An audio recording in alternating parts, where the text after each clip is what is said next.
On this episode, I get to ask Bill the questions. So Bill, I was wondering, what lessons from your golf career translated into your business ventures? Shit, I thought it was gonna be a hard one. That's a layup, Gabby.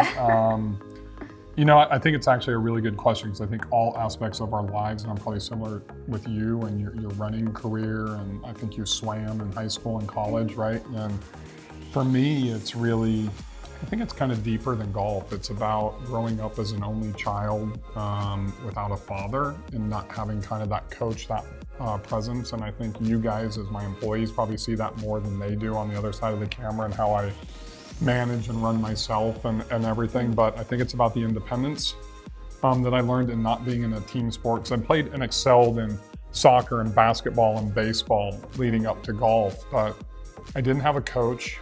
I didn't have an influence. I got started in the Big Brother program because I didn't have a father, and my big brother left about 9 months after he got me starting to play and moved to San Francisco. So I was kind of on my own, and my mother, who was a vice principal at a high school in a town called Shafter, California, about 25-30 minutes outside of Bakersfield, was doing summer school. I'll never forget, it was really between my 7th and 8th grade year. She would drop me off at 7 o'clock in the morning, and she would go and do the summer school stuff and pick me up at like 4:30, and I was at the golf course on my own all day. So I had to have the discipline, one, to be independent enough to, in 7th grade to be alone all day. 2, the discipline to actually get something out of that day.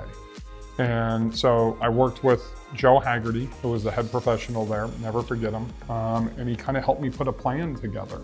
And I'm going to do this in the morning, and I'm going to play with the old guys, and they taught me the etiquette of the game and all of those things. And then I would work on my short game, and then I would practice my long game. I'd go to the range, I'd hit balls and when to take breaks. And he kind of built this plan, for me. And I think that's one of the big things that, I see, and you guys probably get sick every day of, do you have a process for this? Do you have a plan for this? I harp on you guys about plans and process and commitment, communication, and all those things.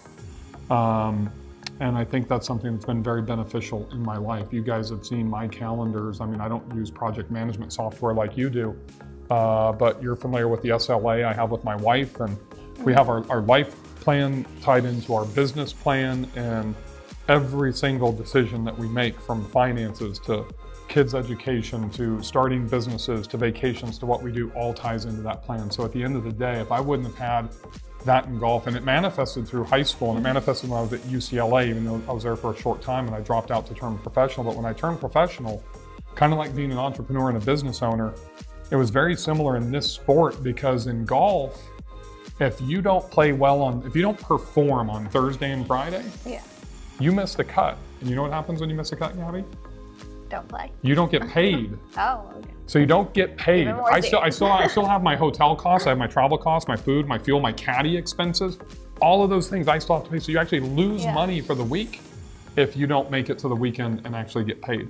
And I think that's something that there was this kind of sadistic, appeal to that for golfers, right? And it was much easier to win a golf tournament than it was to make the cut. So when you're coming down Friday and you're on that number, you're one shot, you're one under, and the cut's going to be even, you are nervous as shit playing on 16, 17, and 18. And we've all seen in sports where soccer, football, basketball teams, they get a lead. The Atlanta Falcons in the Super Bowl, not this year, but last year, when they blew the lead against the Patriots, and because they get protective. And so I think I learned at an early age to be aggressive in those situations and to learn to keep pushing forward and win.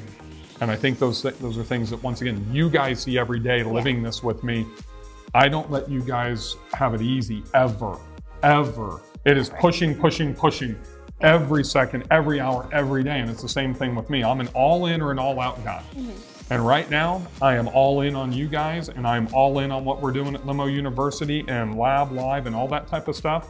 And I was all in on my health and my weight for 3.5 years, and I've been out for about 3 months. I can't sustain in that middle ground. So I think learning who I was as an individual through golf manifested into my business career, how to plan, how to commit, how to be independent, and most importantly, how I operate as a human being is what I learned. To help. Yeah, definitely. Awesome. I don't know if you guys like this episode or not, but if you did, Send me or Gabby your questions, and you could be featured on the next episode of the Ask Limo U Show. Right On.